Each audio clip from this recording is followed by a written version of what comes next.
sekolahan. Memandang jagung itu, sang pemuda melihat ladang. Ia melihat petani. Ia melihat panen. Dan suatu hari subuh, para wanita dengan gendongan pergi ke pasar. Dan ia juga melihat suatu pagi hari di dekat sumur, gadis-gadis bercanda sambil menumbuk jagung menjadi maizena. Sedang di dalam dapur, tungku-tungku menyala. Di dalam udara murni, tercium bau kue jagung. Seonggok jagung di kamar. Dan seorang pemuda, ia siap menggarap jagung. Ia melihat kemungkinan otak dan tangan siap bekerja, tetapi ini seonggok jagung di kamar. Dan seorang pemuda tamat SMA. Tak ada uang, tak bisa menjadi mahasiswa. Hanya ada seonggok jagung di kamar. Ia memandang jagung itu dan ia melihat dirinya terlunta-lunta. Ia melihat dirinya ditendang dari diskotik. Ia melihat sepasang sepatu kenes di balik etalase. Ia melihat saingannya naik sepeda motor. Ia melihat nomor-nomor lotre. Ia melihat dirinya sendiri miskin dan gagal.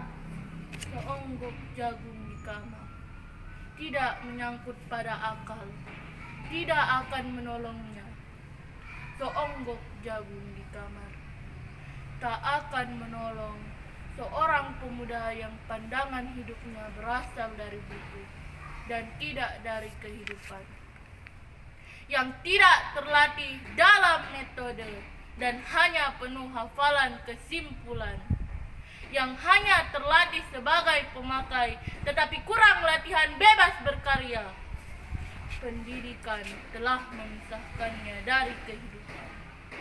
Aku bertanya, apakah gunanya pendidikan bila hanya akan membuat seseorang menjadi asing di tengah kenyataan persoalannya?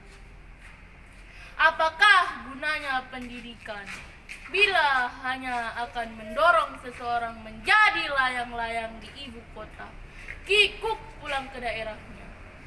Apakah gunanya seseorang belajar filsafat, sastra, teknologi, ilmu kedokteran, atau apa saja, bila pada akhirnya ketika ia pulang ke daerahnya lalu berkata, "Di sini aku merasa asing dan sepi."